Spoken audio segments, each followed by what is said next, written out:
Listen. I know the weight you have carried in secret, the bag you keep repacking with apologies, the ledger you think I am keeping against you. You have learned to enter rooms with explanations ready, to soften your laughter so it will not take up space, to step aside so others will not trip over your need. You have called yourself too much and not enough in the same breath. Hear me in the quiet between your thoughts. You are not a burden to me. I watched the first time you decided to be small for safety. I saw when responsibility sat on your shoulders before they were strong, when you thought love would leave unless you carried more than your share. I remember the afternoon you apologized for crying when what you needed was comfort, not correction. I have not forgotten a single moment of you. Nothing about you is an inconvenience to me. You do not exhaust me. I am not measuring your presence by productivity, nor your permission to be by performance. I wanted you before you did anything, and I want you now. Draw nearer. Put down the explanations. Bring me the ache. You are not a burden to me. You keep asking whether your prayers are too many, whether your questions are repetitive, whether your grief takes too long. I answer with my presence.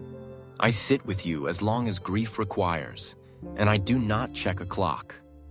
I will not rush your healing to ease someone else's discomfort. I am not embarrassed by your process. I am the one who tends slow gardens and knows that roots take their time. Your tears are not interruptions, they are invitations. I collect them the way a mother keeps every drawing her child brings home. Not because they are perfect, but because they are yours. You are not a burden to me. You fear that if people knew the full story, they would step back. But I know the full story, and I stepped closer. I know the fight behind your smile, the battle beneath your competence, the fatigue that follows your good intentions. I know the nights you rehearsed sentences you never spoke, the mornings you convinced your hands to keep moving when your heart felt slow.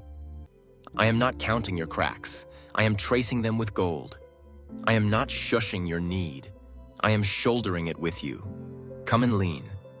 Let me be the weight-bearing wall you were missing. I am strong enough for both of us, and I am kind enough to stand close. Draw near without rehearsing. Bring me the unedited version of your heart. You do not have to decide in advance how I will respond. I am already inclined toward you. I am not waiting for you to be tidy. I am ready to hold the pieces while we make something new. Rest your forehead against my chest and let the thunder outside finish its noise. I am not asking you to impress me. I am asking you to let me be myself with you. Gentle, steady, present. I am the God who carries, and I do not tire. Practice this nearness in small ways. Whisper my name when the room grows loud inside your mind. Breathe like one who believes the air is not scarce. Walk slower between responsibilities. Sit in the chair by the window without punishing yourself. Let the light touch your face, and remember that I am not behind you with a clipboard. I am beside you with a hand on your shoulder. I will show you how to live as one who is carried, not as one who must carry the world. You are not a burden to me. Bring me the list of people you think you must keep happy. Lay it down, and we will bless them together without putting your soul on their leash. Bring me the calendar that never ends. I will teach you how to let Sabbath interrupt your efficiency and save your joy. Bring me the words you swallow to stay agreeable. I will help you tell the truth with tenderness, to set boundaries without bitterness. This is not selfish. This is stewardship. You are not a machine for everyone else's comfort. You are a person I delight to love. You wonder if your past disqualifies you from gentle things. Hear me. I do not allow old harms to set the temperature of your future. I break cycles. I warm cold rooms. I restore the appetite for tenderness where cynicism taught you to eat stones. My mercy is not a thin blanket that barely covers. It is a weighted comforter that settles you into safety. Let me tuck you in the truth. Your need is not a nuisance here. Your presence does not pinch. I made room for you before the world began. You are not a burden to me. When panic visits like a familiar critic, let me answer the door. I will not let it speak to you without supervision. We will sit it down and question its credentials. We will measure its claims against my promises until its voice thins to a whisper and then to nothing. Anxiety will not be your landlord. I have bought the building of your life. Fear may knock, but I hold the keys. Ask me the questions you reserve for nights. Why did they leave? Why didn't it work?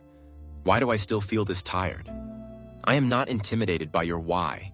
Sometimes I will answer with clarity. Often I will answer with companionship, the kind that turns a long road into a bearable one. I will not offer cliches to rush you past what matters. I will give you myself, and I will walk you through what you thought would swallow you whole. If this message has comforted you, please like, comment, share, and subscribe so others can hear this and find rest too. Now let me coach your attention toward gentler habits. Begin the day by letting me name you before any task does. Say, "Beloved," out loud. Wear it like clothing no weather can drench. Read one psalm slowly, not to finish, but to be fed. Carry one sentence with you. "He delights in me," or "I am held." When shame tries to borrow your mouth, put the verse there instead. I am not demanding you to be unbreakable. I am teaching you how to be carried without apology. At midday, when the air smells like hurry, step outside if you can. Look for something living, a bird, a leaf, a child's unedited laugh. Let creation preach to you. I sustain everything without your tension. Whisper, "I am not a burden to him," until your shoulders lower. Then take the next small step, not to prove yourself, but because love is a good reason to act. In the evening, count mercies instead of mistakes.